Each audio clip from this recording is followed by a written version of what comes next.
All right, if you have your Bibles, go ahead and open them to the Gospel of John. We're going to change directions tonight. The goal, I was going to continue on in Jude, but I did a live broadcast a little while ago before I came here, and it changed the whole direction of everything, because I thought we could, that this is very important and practical, so we're going to kind of do this more in a devotional approach, but with some of the Bible study exercise. I'm not placing this in the Bible study exercise series because even though it's based off of it, we're just going to kind of use it as its own kind of devotional study. All right? Now, unless you've been living, on another planet, or you've been isolated from the world, you're probably very aware of what happened at the Oscars. All right? Chris Rock, comedian, hosting a segment, makes a joke directed at Will Smith's wife about her loss of hair, okay?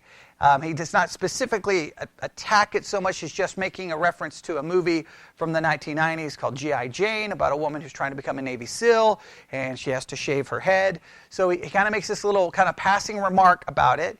At first, Will Smith seems to laugh, right?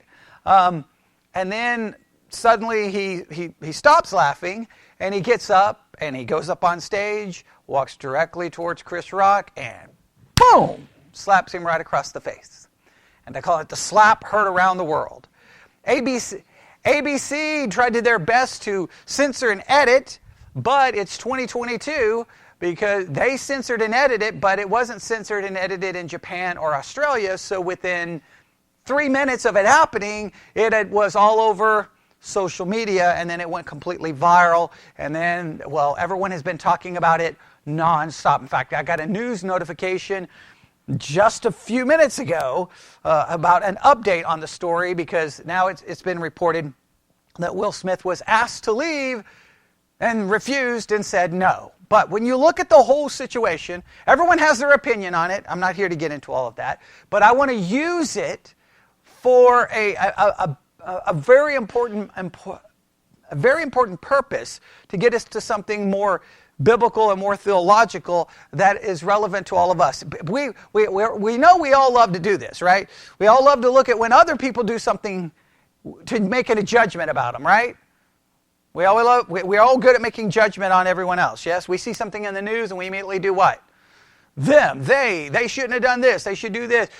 They're wrong when we point our fingers, but it's always good sometimes before we make our judgment to look to ourselves, and I think there's a lesson here that we can all look at. So I'm going to ask a question.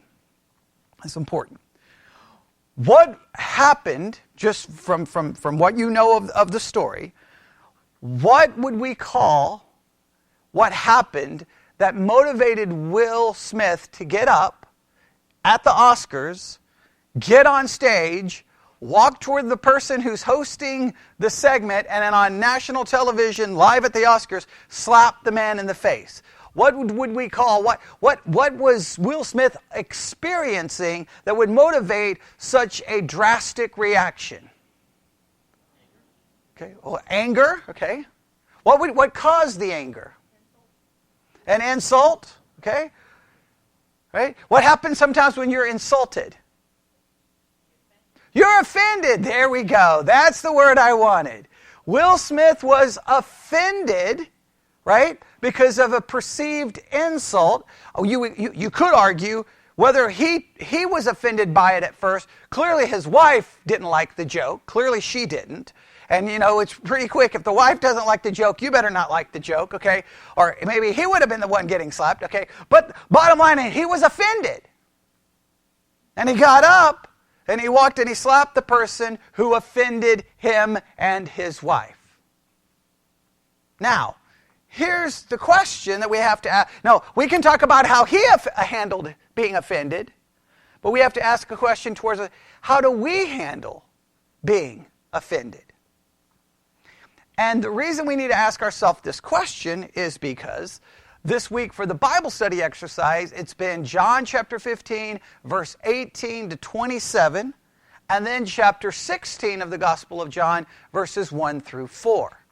Well, I had already read it over and over and over and over for the Bible study exercise, but all of a sudden the words of John 16, verse 1, had a different impact after watching what happened and watching the video of him slapping Chris Rock. You know, I don't know how many times I watched it because I was like, my first reaction was, okay, come on, this is staged. Come on, this is, and using wrestling terminology, this is a work. This is a work. They're set. No. And then I guess it appears it wasn't set up. But that was my first thought. And then as I began to think about it, and then read John 16 over and over and over and over and over for the Bible study exercise, all of a sudden, it hit me. And here's the reason why. All right, John chapter 16, verse 1. Everybody ready? Jesus is speaking.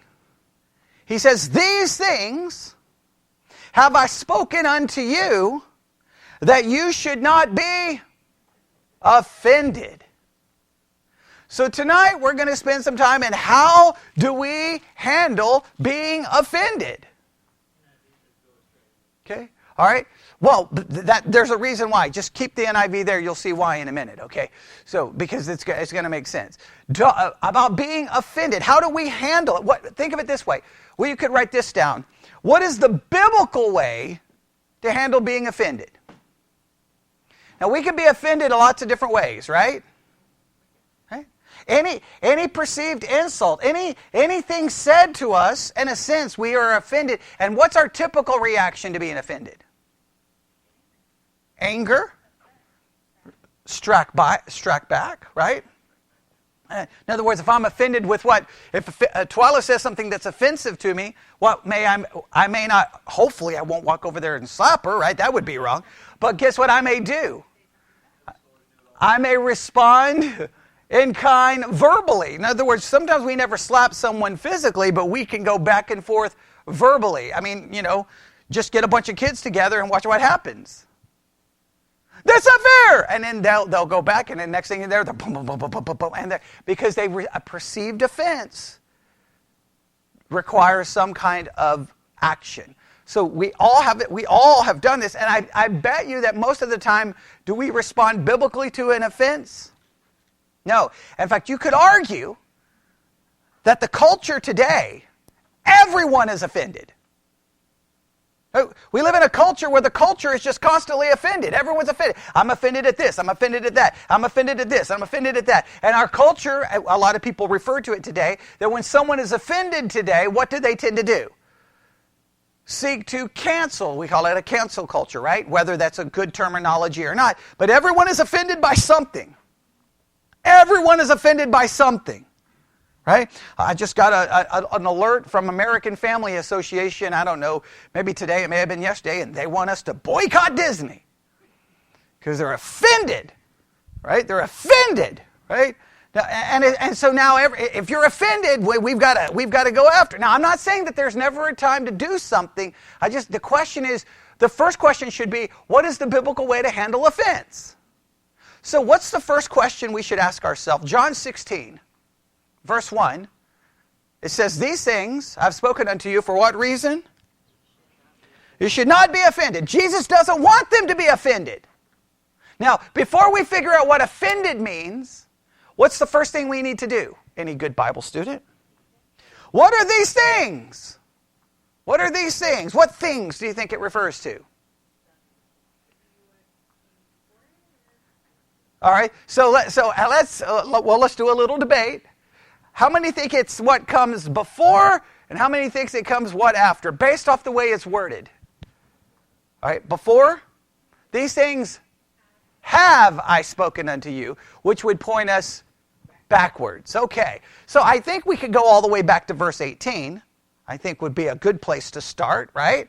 All right, so let's go back to John 15:18 and try to figure out what has been said. All right. John 15:18. If the world hate you, you know that it hated me before it hated you. So what does he tell them? What does he establishes in John 15:18? What? Well, the world's going to hate us. He wants you to know you're going to be hated. Now, what happens when someone hates you? They're mean to you. They may offend you. They may say and do that which may be offensive unto you, and Jesus is preparing them. Hey, I don't want you to become offended, but you need to know the world is going to hate you. So what does this immediately tell you?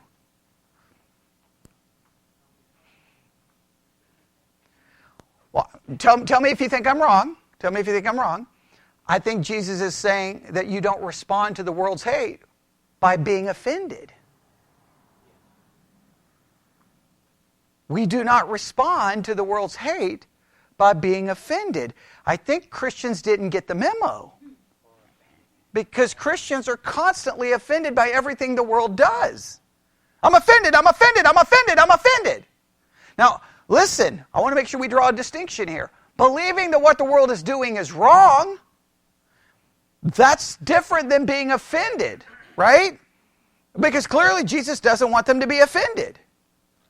Right? What does he go on to say? If you were of the world would love his own, but because you are not of the world, but I have chosen you out of the world, therefore the world hateth you. He is trying to tell them the world is going to hate you, and because I've told you the world is going to hate you, so that you will not become offended. So immediately, the very first lesson we have is we do not respond to the world's hate with offense. We don't. And not only that, we could draw another point. We need to understand the world's going to hate us. We shouldn't be shocked. We should expect it. I don't know why Christians sometimes, can you believe what they did? No, why wouldn't they? The world is not there to operate under Christian rules.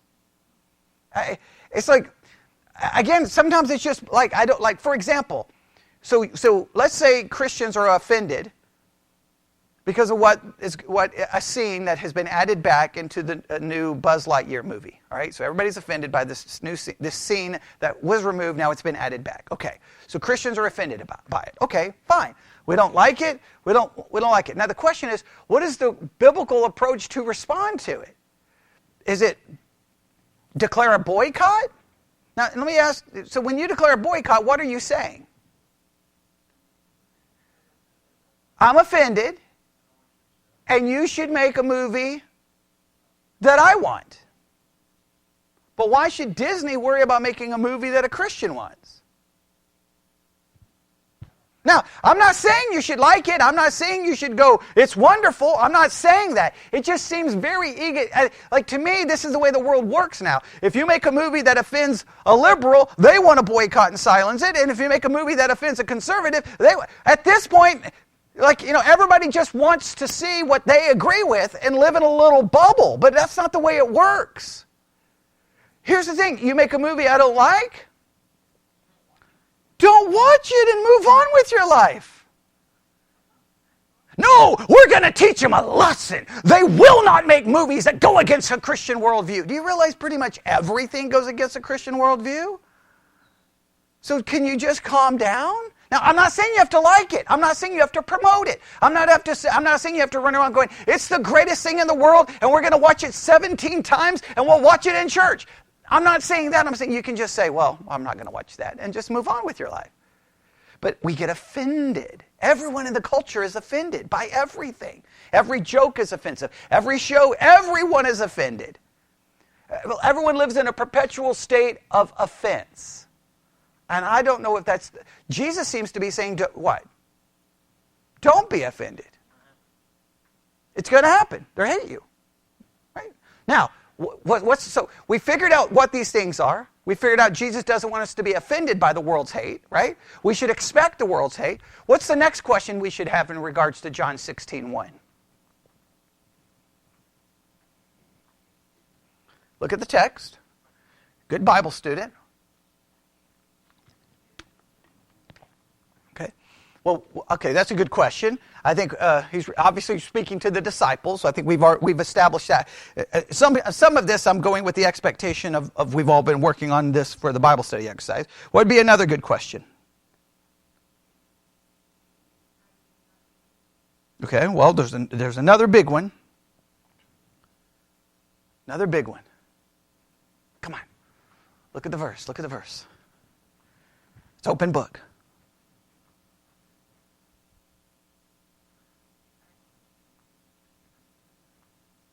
Shouldn't we stop and go, what does Jesus mean by offended? Wouldn't that be a good question to ask? Don't be offended. Well, what does Jesus mean? Could be by offended. Like, we got to figure that out. So what do we need to do, everyone? We got to look up the word. So first, before we do anything else, let's look up the English word. The English definition. What's the English definition for offended?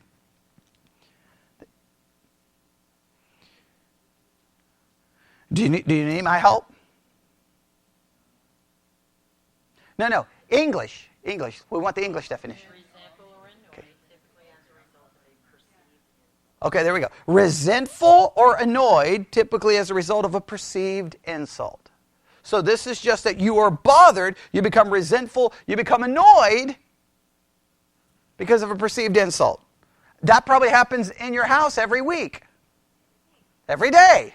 You get annoyed, you get upset, you get irritated because of a perceived insult or someone did something that offends you. All right? That's the English. Now let's see if the Greek word that's translated offended in the King James, does it have anything close to the same idea? So let's go to the Blue Letter Bible app. I'm going to click on verse 1. I'm going to go to the interlinear. The interlinear reads, "These things have I spoken unto you, that not ye should be offended." And guess what Greek word it is? I'm going to have to close the Spreaker app. So, right? Okay, yeah, I'll play it just because I always do this for everyone. All right, here we go. Everybody ready? Here we go. It's this Greek word. Strong's G 4624, skandalizo. Skandalizo. Skandalizo. Skandalizo. So now you all know the word, skandalizo. So if it's someone in your house is getting offended, you say, skandalizo, stop it. Stop with the skandalizos. Just stop it. Stop it. No skandalizo at the kitchen table, right? Right? We know the word, right? Now, what does it mean? Skandalizo. It's used how many times? Now, right there is going to give us something to do tonight, right? Okay? We got 30 passages to look up. It's translated 28 times. So skandalizo is translated 28 times offend. That means it's not very controversial on how to translate it, right?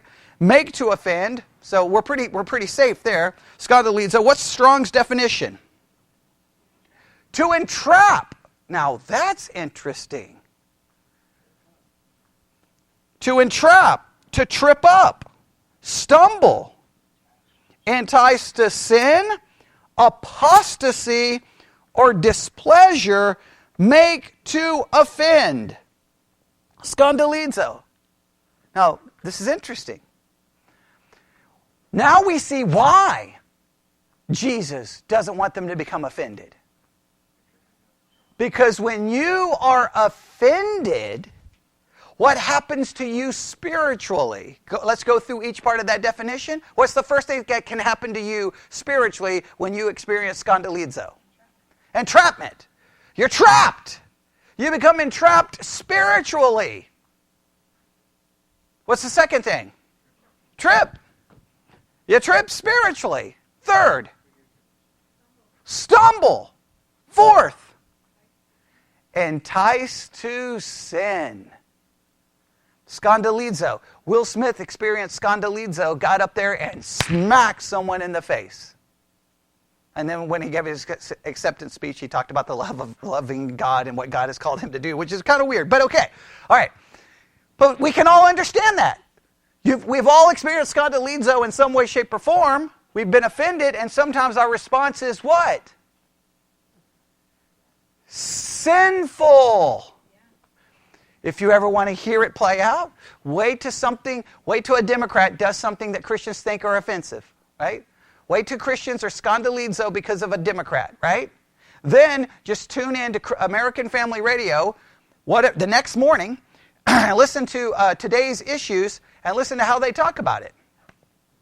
They're offended, and guess what? They will resort to calling Joe Biden names, mocking his mental capability, and it's like acting like really godly people. There's nothing godly about that. You're offended by what they do. Condemn the action, condemn the policy, but don't act like a 6-year-old with a Twitter account. Because now the offense has led you to do what? Respond to the offensive thing in a sinful manner. What do we have a tendency to do? Question, very important. What do we tend to focus on? The thing that offends us, or our response to that which we find offensive? Where is our focus typically? On that which offends, because that which offends usually immediately hits an emotional chord, and we respond emotionally without thinking about it. Okay, I'm experiencing scandalizo. Okay, give me a second here. Okay, I'm experiencing scandalizo, so I'm just gonna. Okay, I just need a minute. I need a minute.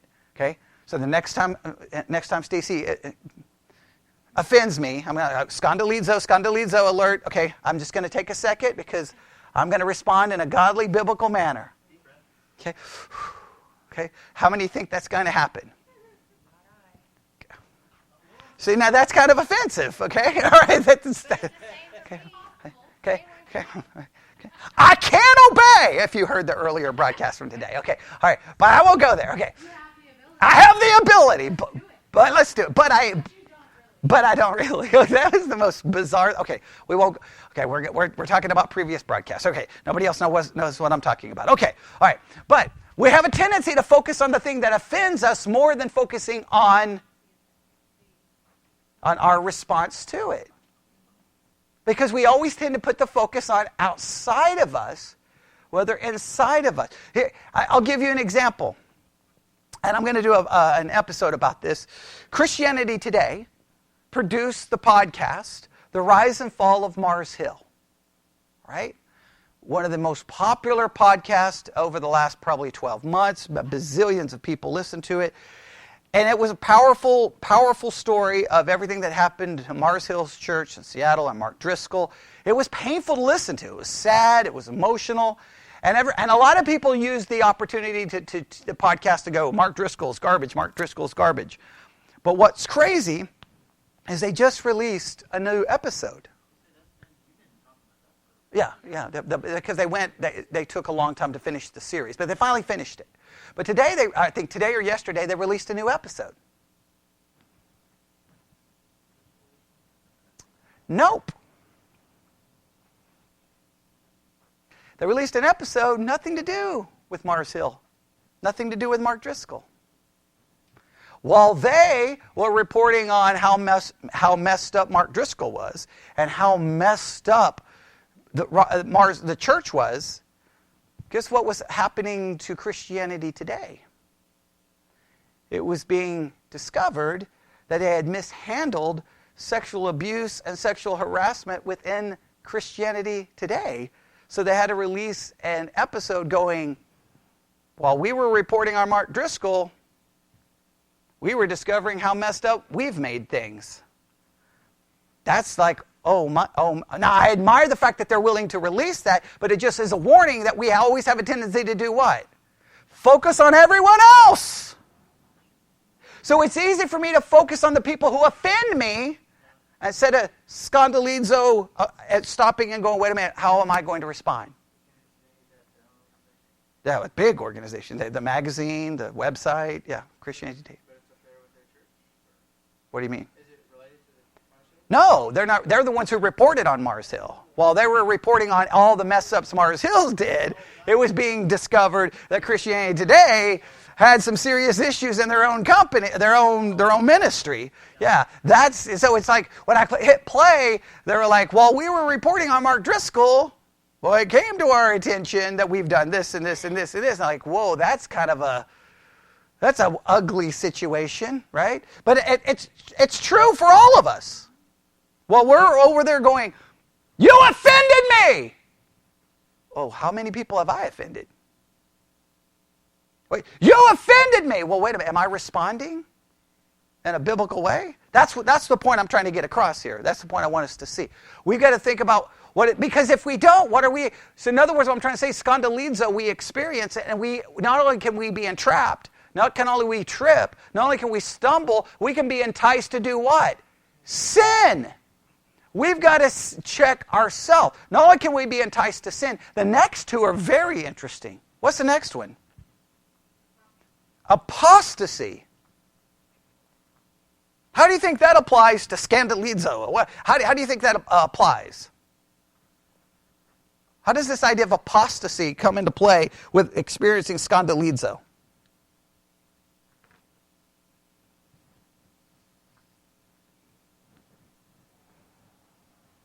Apostasy, scandalizo. What's the connection? Apostasy is that Yeah. And so horribly, you're offended so horribly that you leave the faith. Have you ever been offended by what happens within Christianity? I mean, right now our culture there's about a bazillion TikTok videos being made, it feels like every day, of people deconstructing their faith. People saying it's just full of hypocrites. I'm leaving. Yeah, they've been offended. You can be so offended that you apostatize. You can be so offended that you're like, I'm done with it. Just forget this. Does that make sense? Right? That's why Jesus is like, don't be offended. Because in other words, scandalizo can lead to dramatic spiritual consequences. And what's the next thing he says? Or displeasure. Right? It can have profound impact on you. That's what I want you to. So the reason he's talking about this is because scandalizo can really mess you up. So let's do this. Let's just go through start working through all the places where the Greek word is used. Everybody ready? All right. Scandalizo. Where's the first place it's used in the New Testament? Matthew 5:29. Matthew 5:29. Everybody ready? Yeah. And if thy right eye offend thee, pluck it out. Cast it from thee. For it is profitable for thee that one of thy members should perish, and not thy whole body should be cast into hell. 5:30, Matthew 5:30, and if thy right hand offend thee, cut it off, cast it from thee, for it is profitable for thee that one of thy members should perish, and not thy whole body should be cast into hell. Now, what is the idea of offense or scandalizo here?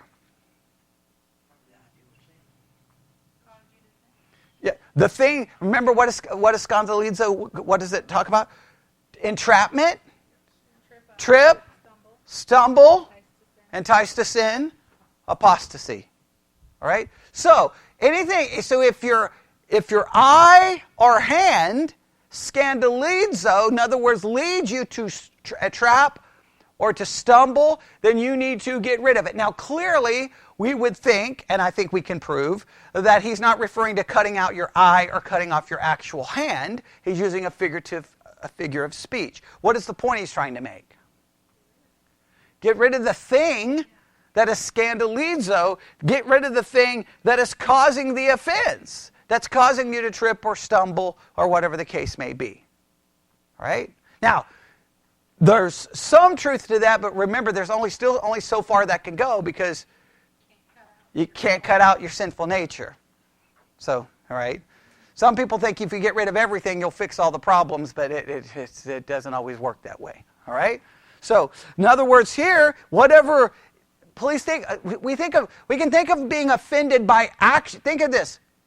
We can think of being offended by the actions of others, but we need to see that anything that tries to get us to sin as a scandalizo, it's offensive because it's trying to pull us away from God. And so therefore, we should have a strong reaction to it. Does that make sense? All right. What's the next verse? Matthew 11:6. And blessed is he whosoever shall not be offended in me. Blessed is the person who's not offended in me. Now, this kind of goes along with the John 16 idea. What does it mean to be scandalizo with Jesus or in Jesus? What does it mean? Yeah, I mean that's what he just said, right? Yeah. So what does it mean not to be offended in him?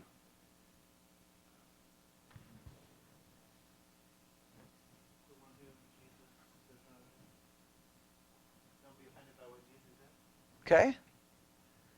Well, if you're a Christian, right, and you're in a world that hates Christianity, in a world that hates Jesus, what do we have a tendency to do when we face a situation where we're around people who don't like something that we like? Some will change and conform, right? People like, you can see it with kids. Oh man, I love this video game. This video game's the greatest. And then the other kids are like, that game is stupid. That game is complete garbage. It's a dumpster fire. Well, yeah, I used to love it. I'm not so sure I like it anymore. You're like, what? Or all of a sudden, they won't say anything, go home.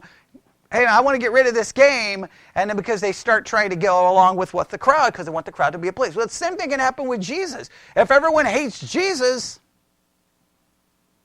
then in a sense you are offended by him, and then Jesus becomes a stumbling block to you. Isn't it crazy that Jesus could become your stumbling block?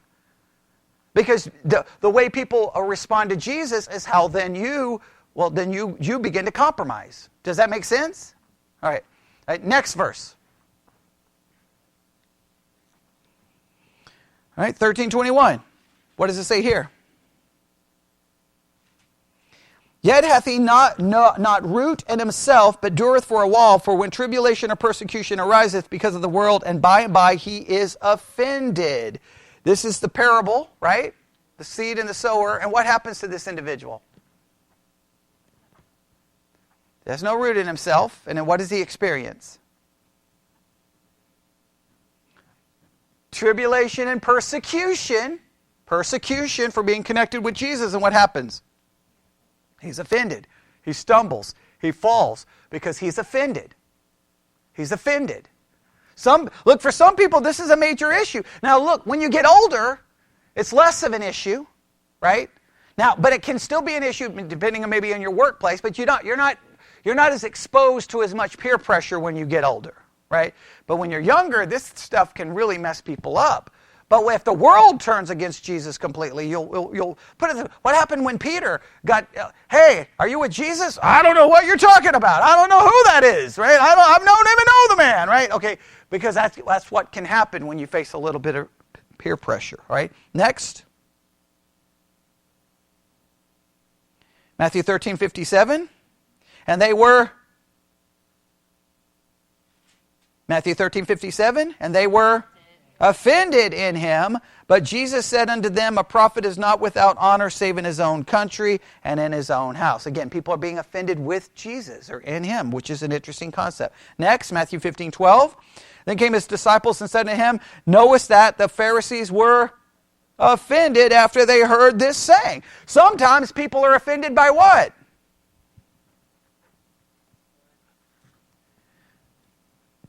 God's word. Now, I want you to think about this. This is an interesting concept, right? Sometimes as Christians, we think of all the things in the world as being the thing that causes offense. Jesus can be the thing that causes offense. The Bible can be the thing that causes offense. You can become offended by the Bible, which can lead to scandalizo. You read the Bible, you experience scandalizo, which you can stumble, trip, fall, right? Does that make sense?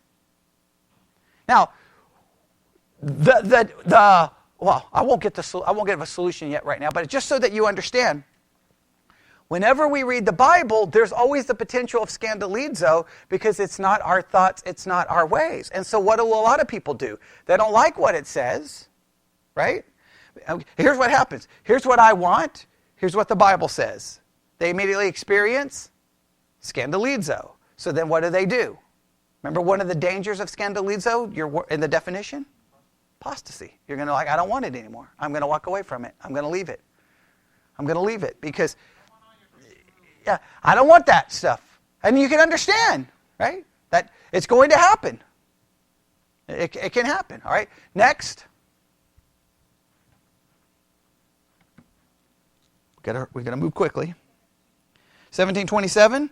Notwithstanding, lest we should offend them, go thou to the sea and cast in a hook and take up the fish that first cometh up, and when thou hast opened his mouth, thou shalt find a piece of money, and take and give unto them for me and thee. Everyone look at Matthew 17:27. I want you to look at Matthew 17:27. Look at the context and tell me who is talking and who are they not trying to offend. Well, y'all look at it and see.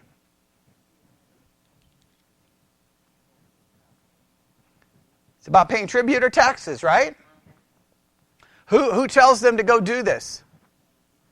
Jesus. He tells them to do what? Pay it. Lest we should offend them. Is there a lesson in this? What's the lesson here? That as a Christian, should we not strive not to be offensive to the world?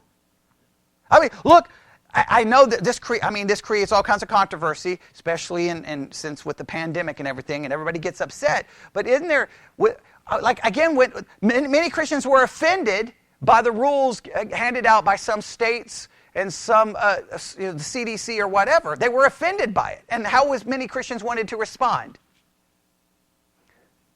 Rebellion, revolt, all claiming to be spiritual. But yet, here's a principle here where Jesus is like, no. Let's not offend them. Go pay it. Follow the rules. Now, am I saying that we should always follow every rule? I'm not saying that. I'm saying that this is what drives me crazy. Christians don't ever perceive layers. They always think everything is just black and white. There's some things, there's different layers to it, right? There's a principle here of not offending. All right, what can I do not to offend? I mean, it's a global pandemic. Maybe there's some things as Christians we could do not just to unnecessarily offend our neighbor. What could we do? Is that a reasonable question? That's not even a reasonable question in some people's minds. Because it's all a grand conspiracy and go all Alex Jones on everyone. And it's like, come on, people. Can we just talk about this? All right. So I think that's an interesting verse, right? Next.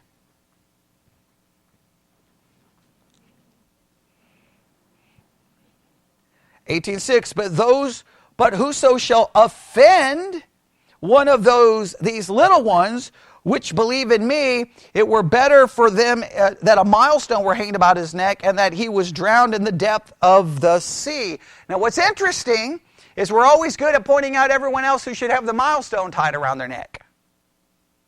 Right? It's quick. It's easy. I see it all the time. There's Christian articles about who should have the millstone tied around their neck. We have to ask ourselves, in what way could we offend someone who believes? That's the question. All right. What's next? We're not going to make it out of Matthew at this rate. 18:8. Wherefore if thy hand or thy foot offend thee, cut them off, cast them from thee. All right, we've already looked at that. Same concept we've already talked about. 18:9 is the same concept, yes. All right. 24:10. And then shall many be offended, and shall betray one another, and shall hate one another. Again, the idea of being offended in him, being offended because of truth. Next, 26:31. Then saith Jesus unto them, all ye shall be offended because of me this night, for it is written, I will smite the shepherd, and the sheep of the flock shall be scattered abroad. Jesus tells them what's going to happen. When they come to get him, they're going to be offended. And offended in what way? I don't want to be associated with him. I don't want no connection with him. It's going to make me look bad. They're going to scatter. They're going to hide. Right. Next. 26:33, Peter answered and said unto him, though all men shall be offended because of thee, yet I will never be offended. Never! Because I can do it! Didn't quite work out so much, did it? What is that? What is the warning here? Yeah, don't think you're beyond being offended and acting in a foolish or sinful manner. Right? It's easy to say, man, Will Smith, what was your problem?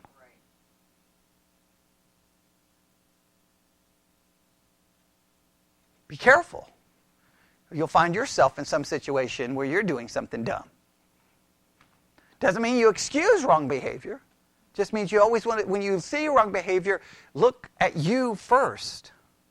That's what I'm trying to do with the whole situation here. Okay. All right, next. Oh, we made it to the Gospel of Mark finally, all right? 4:7. Now, some of these will be repeats of what we've already seen, and this one is the parable again. And have no root in themselves, and so endure for a time. When affliction or persecution arise for the world's sake, immediately they are offended. All right? Mark 6:3. That was Mark 4:17. Mark 6:3. Is not this the carpenter, the son of Mary, the brother of James, and Joseph, and of Judah, and Simon? And are not his sisters here with us? And they were offended at him. Right? Mark 9:42, whoever shall offend one of these little ones. Right? We've talked about that one. Then Mark 9:43 is the hand and the foot, the cutting it off concept, and eye in verse 47. All right, so we've looked at all of that. Mark 14:27, we've already covered this. Jesus saith unto them, all ye shall be offended. All right. Mark 14:29, Peter said, all shall be offended, but not I. All right. Luke 7:23, we've already looked at this. And blessed is he whosoever shall not be offended in me. Luke 17:2 is the millstone, I should say, being hanged about someone's neck. Then we go to John chapter 6, verse 61. When Jesus knew in himself that his disciples murmured at it, he said unto them, doth this offend you? And what is offending them? His teaching. Yeah, we won't get into all of the specifics of the teaching, but yeah, his teaching.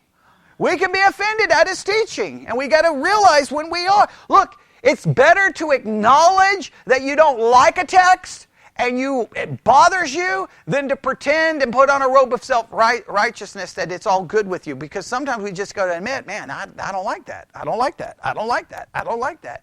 There's plenty of them that I don't like. John 16:1, we've already read. That's our text. Now, go to Romans 14:21. It is good neither to eat flesh, nor drink wine, nor anything whereby thy brother stumbleth, or is offended, or is made weak. Now, what is the principle here? We haven't written this principle down. What's the principle in Romans 14:21? If it offends someone else, don't do it. You give up your right to do it if it causes offense to someone else. Now, does that mean you can never do it? I think the principle is what? You don't do it in front of them, around them, or flaunt it, or promote it, or you just step back from it. All right? Does that make sense? A lot of Christians forget that, don't they? Like, everyone likes that. Like, I want to make it clear. Everyone loves that principle until you say, hey, we have someone in our church now who's a vegan, and they're against eating meat. All of a sudden, everybody in the church isn't so prone at the next church potluck to give up meat, are they? Everybody's like, that's ridiculous, stupid, liberal, we eat cows around here, right? Okay, how about you get over it? But nobody likes that idea, right? See, it's great. The principles of Scripture are wonderful when we keep them theoretically, and and we can feel, what a great spiritual principle. And they're like, okay, well, now it's time to apply it. And everybody's like, well, I was only joking. I didn't really mean I was going to put it into practice. I mean, come on, you can make it the memory verse for this week, but I'm not going to do it. Okay, it becomes difficult. Yes. Okay. Next. First, wherefore, if meat make my brother to offend, I will not eat flesh.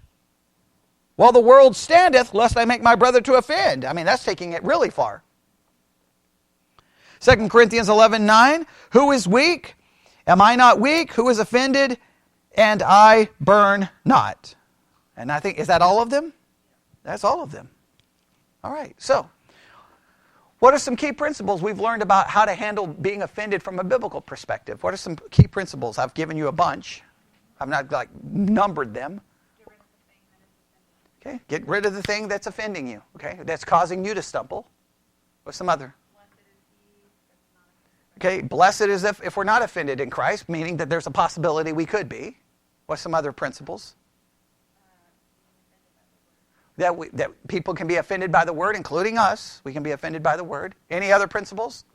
What? Sometimes we have to do something we don't want to in order not to offend, and sometimes we have to not do something we want to. Yes. Say that again. Sometimes we... Sometimes we have to do something we don't want to in order not to offend. Yeah, sometimes we have to do something we don't want to in order not to offend, and then sometimes we have to not do something in order not to offend. And those are principles that we have. In other words, we have to be willing not to be offensive to others. Not to cause anyone else to stumble, to give up our rights. There's not a lot of talk about that, is there? There's not a lot of talk about that. I mean, all I've heard during the pandemic was our rights, our rights, our rights, our rights, our rights. Nobody ever said, what about anybody else's rights? What about anybody else? And it's like they didn't care. Nobody cares about anybody else. It's a problem of selfishness sometimes. Well, which we know why, because, well, that's in all of us, is it not? All right? Now, there's a lot of scriptures. I've got a list of scriptures, probably about 40 scriptures, that pertain to being offended and looking at it from a biblical way. There's a lot here that we can look at. I'm just going to briefly mention a couple of these, right? Proverbs 19:11, depending on your translation, says something like this: good sense makes one slow to anger, and it is his glory to overlook an offense. Sometimes it's good to overlook an offense. Sometimes it is. Would we agree? All right. Proverbs 9:7-9. Again, I'm using a different translation here. Whoever corrects a scoffer gets himself abuse. Who reproves a wicked man incurs injury. Do not reprove a scoffer, or he will hate you. Reprove a wise man, and he will love you.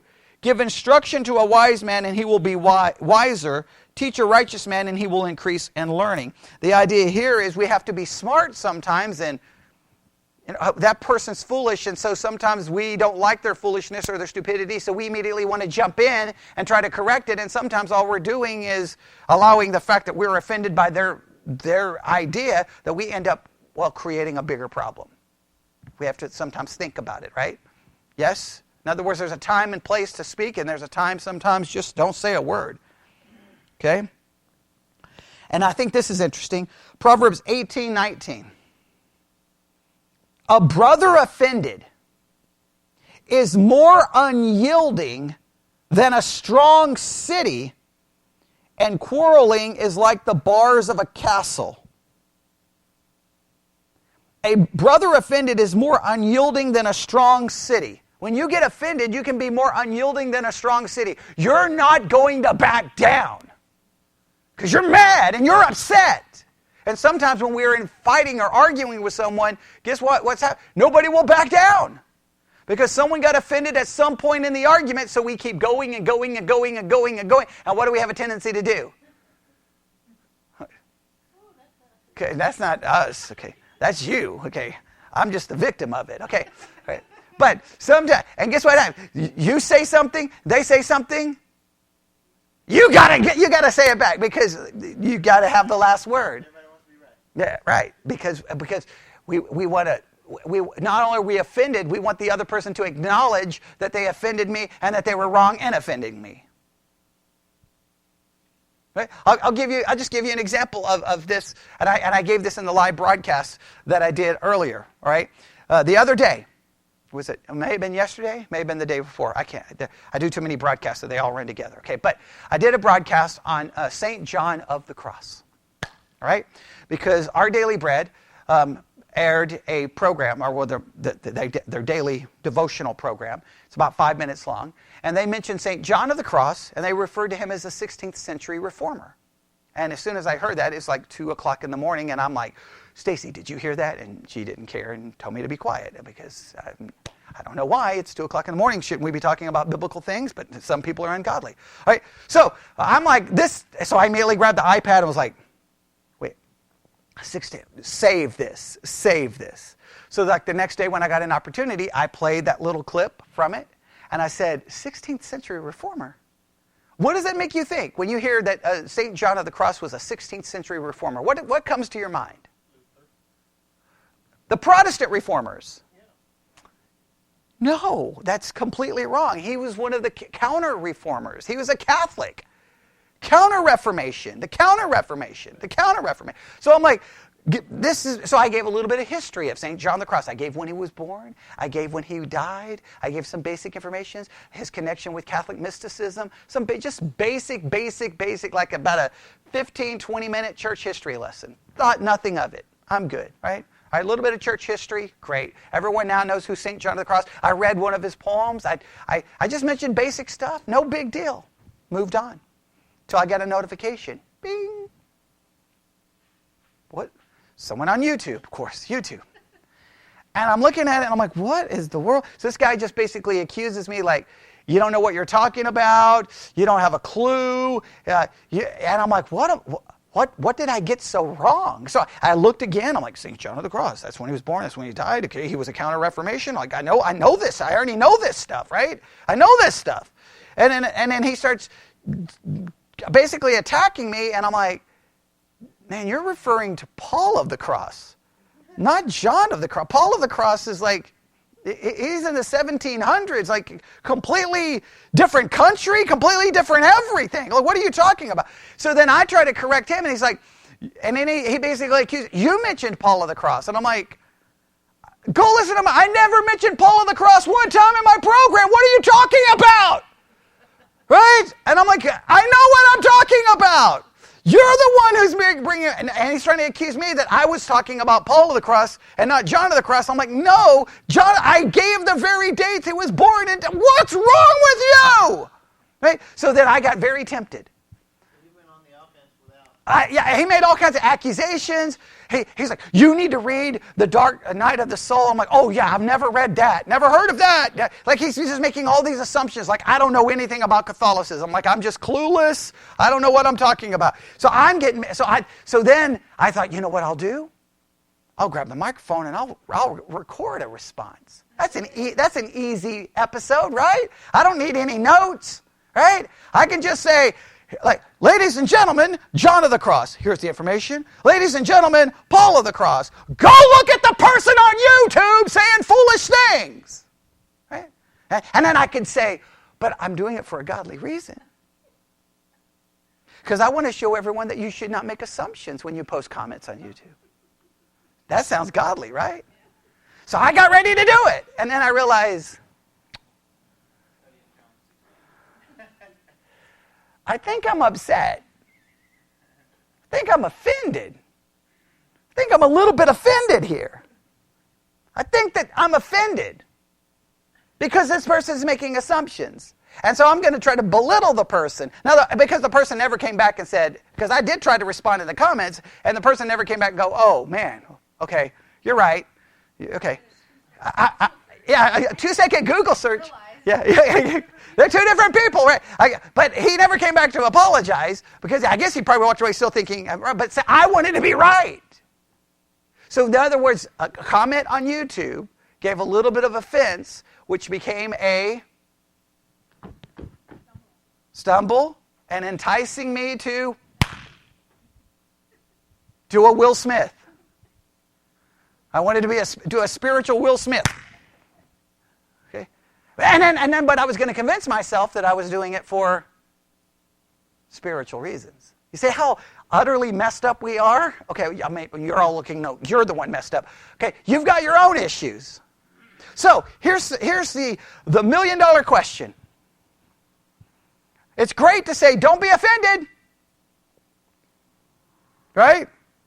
And everybody's like, okay, I'm going to try not to be offended. And probably before you get home, someone in your car will offend you. Bobby's good to go tonight. Is anybody riding in your car?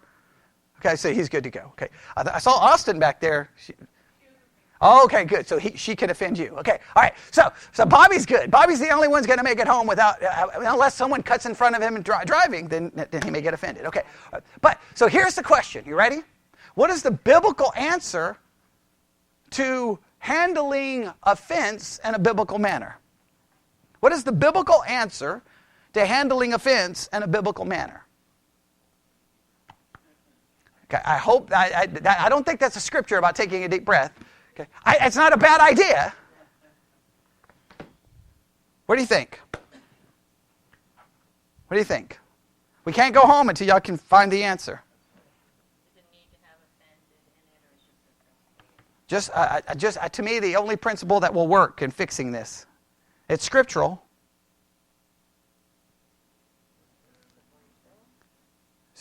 Okay, I think two people said the same thing at the same time. What was it again? Consider others more. Okay, that's kind of good. I don't know if that will completely help. Okay, do what? Oh, Stacy's offended because she felt like that was a good answer. Okay. But I was wrong. Okay, all right. Some people get offended when the preacher tells them they're wrong. Okay, I mean I never do that. I'm always like, well, that's okay, that's good. Okay, now sometimes I'm not so good at doing that. I'm like, what in the world are you talking about? All right, but okay. Jesus gave a very important principle about following him. He gave it to Peter after he probably offended Peter when he said, hey, you're Satan, and get behind me. Okay, right? Could be kind of offensive, but he gives this very important principle. If you're going to follow him, 3 things are required. Deny self, die to self, stop following yourself. That's how I know it's to follow him, but if I'm following him, I'm not following myself. So I always put it in regards to self. Well, I know this may become a shock. If you're dead to self and denying self, it's probably going to be hard to be offended. Because all offense is something that you feel is an attack upon yourself. But if you're dead to yourself, it's going to be hard to be offended, right? Again, I know I use the illustration all the time. Go to the cemetery and just start trying to offend everyone in it. Where did you see that? In Matthew, I believe it's 16. Okay, I believe it's in 16. It's also repeated in Luke. It's repeated a couple times in the gospel, right? Okay? All right? Everybody got this? So if we die to self and we deny self and we're not following self, it's going to be hard to be offended, yes?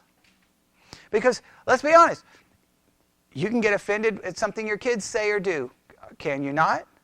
And what do we have a tendency to do when they offend us? We want to say something back. How dare you talk to me that way, right? We don't like it. Spouse, neighbor, co-worker, stranger, Disney, okay, whomever it may be, we get offended all the time. Now again, I don't want anyone to misunderstand me. I'm not saying you're like, well, that's just a horrible, ungodly thing, doesn't bother me at all. I'm not saying that. You can condemn the ungodliness without responding in a way that shows that you're responding out of an offense that causes you to stumble or entices you to sin. But if you die to self, it's hard for someone who's dead to self and denying self to do much. Yes? We have to live. And guess what? We have to wake up think of it this way. This is the spiritual life. You have to wake up every day and crawl into the grave. You have to go to the bed, to the grave. And the next day you have to wake up and go from the bed to the grave, because we crawl out of the grave constantly, right? And we come crawling out of we can say, oh, I'm dead, okay, I'm dead to self, and then someone says something, you come crawling out of the grave like, okay, I'm coming for you, okay, because that's what happens over and over and over again. All right? Does that make sense? Everybody okay with that? All right? And just to, hang on, I'm going to make sure of something here before we stop. Yeah, Matthew 16:24, Jesus said unto his disciples, right? In verse 23, he says, get thee behind me, Satan, for thou art an offense unto me, for thou savorest not the things that be of God, but that be of men. Right? Peter has offended Jesus in a way. And then what does he say to them? If any man will come after me, deny himself, take up his cross, and follow me. Matthew 16:24. I wanted to make sure I was giving the right reference there. Okay. All right. Any questions? All right, let's pray. Lord God, we come before you. Forgive us for our wrong handling of offense. Help us not be offended in you. and help us handle the offense of others in a correct and biblical way. And we ask this in Jesus' name. And God's people said,